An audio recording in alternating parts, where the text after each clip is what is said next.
item 10, so Julia Harker and Paul Wilson to come forward, and I'll ask Councillor Linda Cooper as Chair of Regulatory to introduce the item.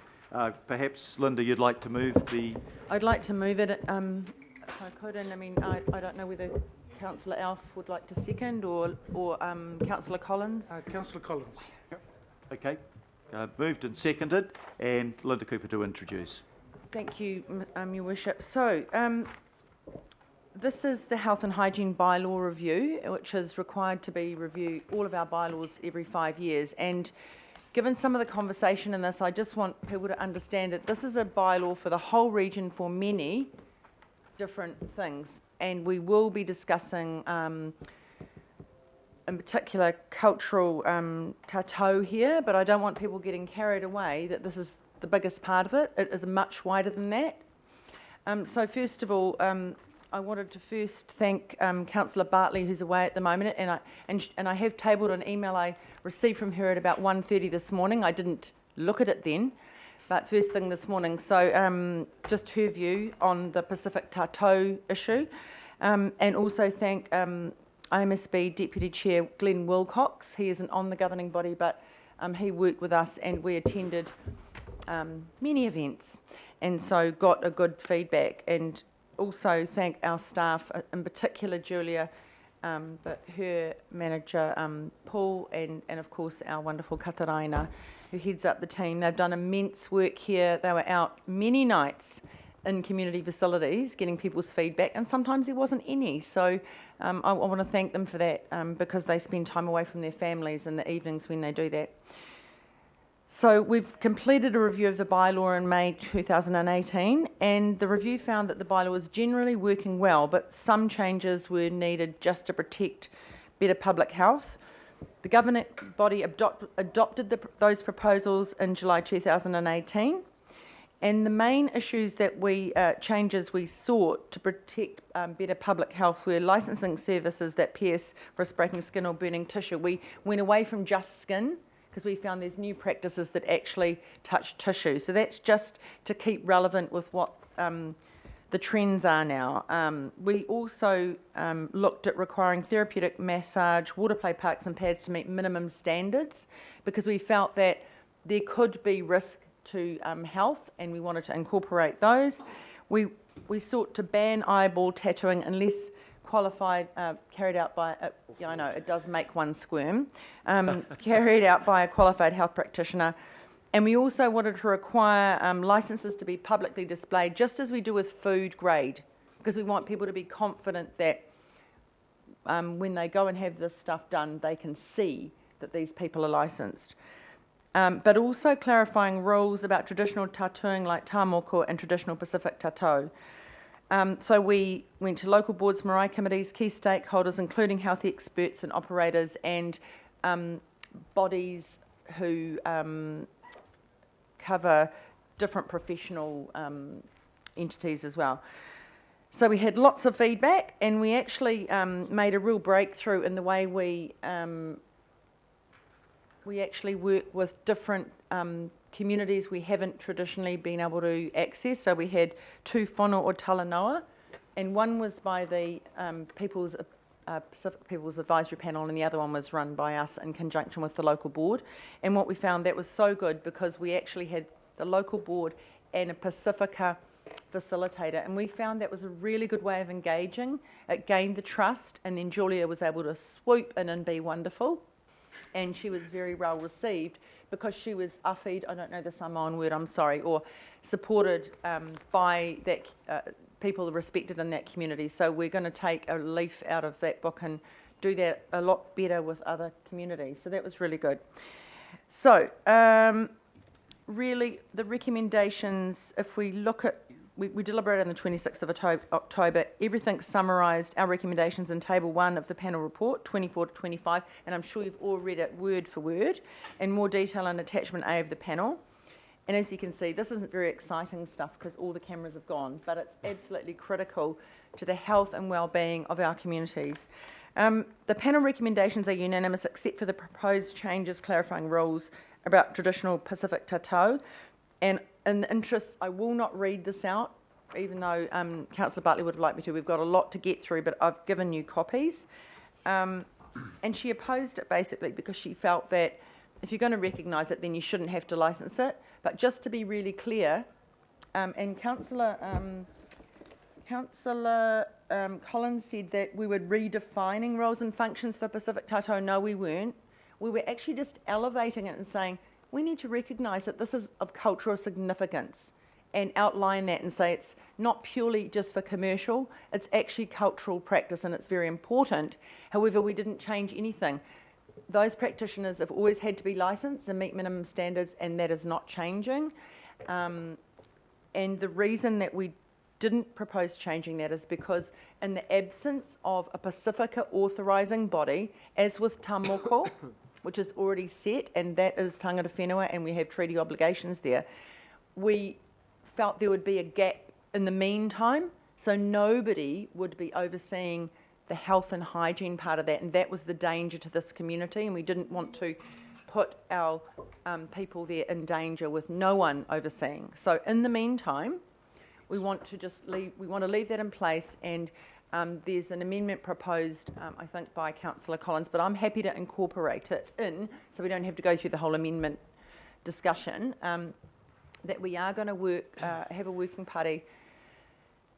And I know that Lamonga, Lydia was happy with this too, that we need to keep talking with that community, but I don't think it's appropriate that it's led by council other than our elected people in the panel, that our staff, you know, it'd be more council directed. We need this to come from the community, because what they said was, you know, they want to be able to, they would have to create that authorising body, then we'd have to work, then we would bring in our staff to go, is this going to work, and is it still going to make sure that we look after people's health and well-being?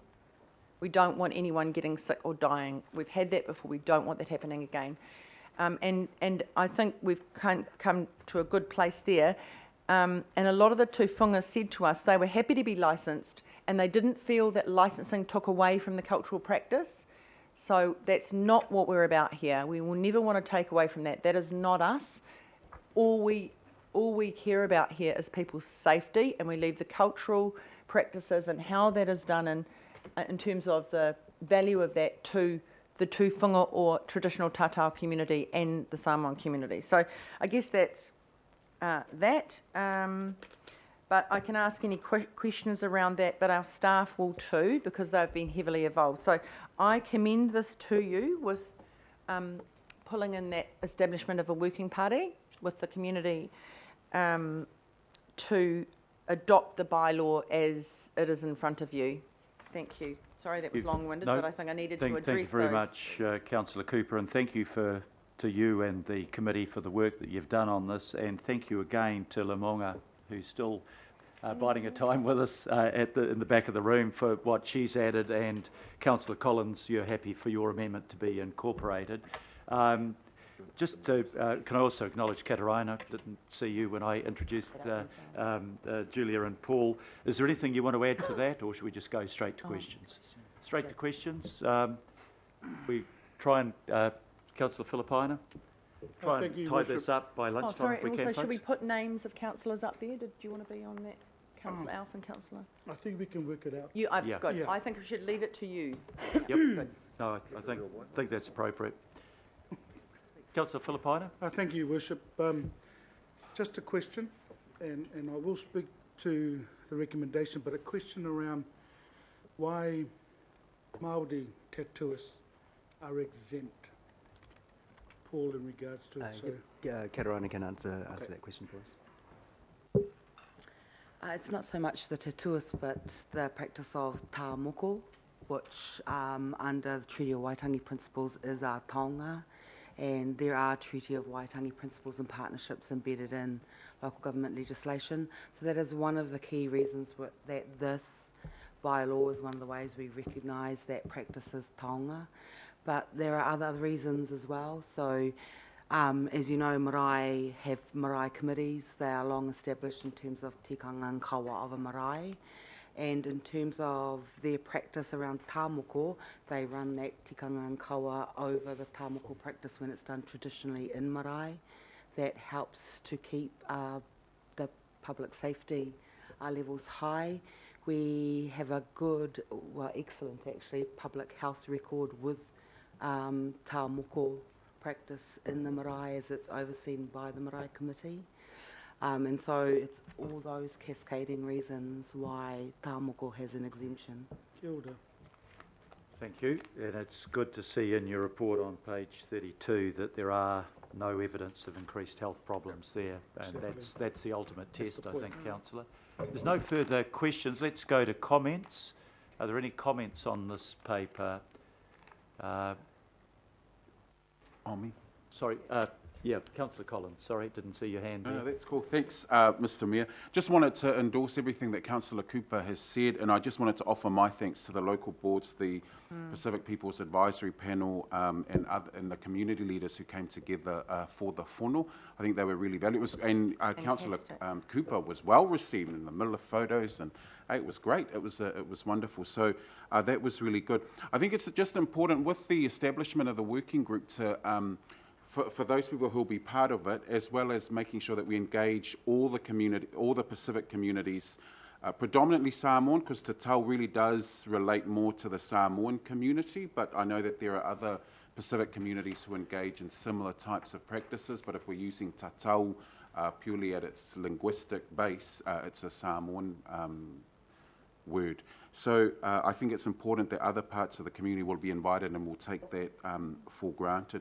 I just wanted to comment, sir, though, that I'm grateful that Councillor Bartley's email has been given to councillors, because I think she raises some concerns that were shared throughout whono and throughout the discussions that were had.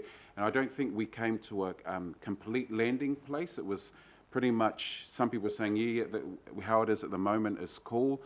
People should be licensed, or whatever the word is, to keep it safe. So I think an ongoing discussion is really important, and the concerns raised by Councillor Bartley, I think, will come up in those discussions and have the chance to be aired again thoroughly through there. So I'm happy to second this recommendation. Can I just thank the staff too? I know you've done really good work, and I saw people out at the whono, and I think one day, alongside the other languages in the city, we'll all start speaking Samoan, because it is the third most spoken language in the city. So I think it's just an encouragement.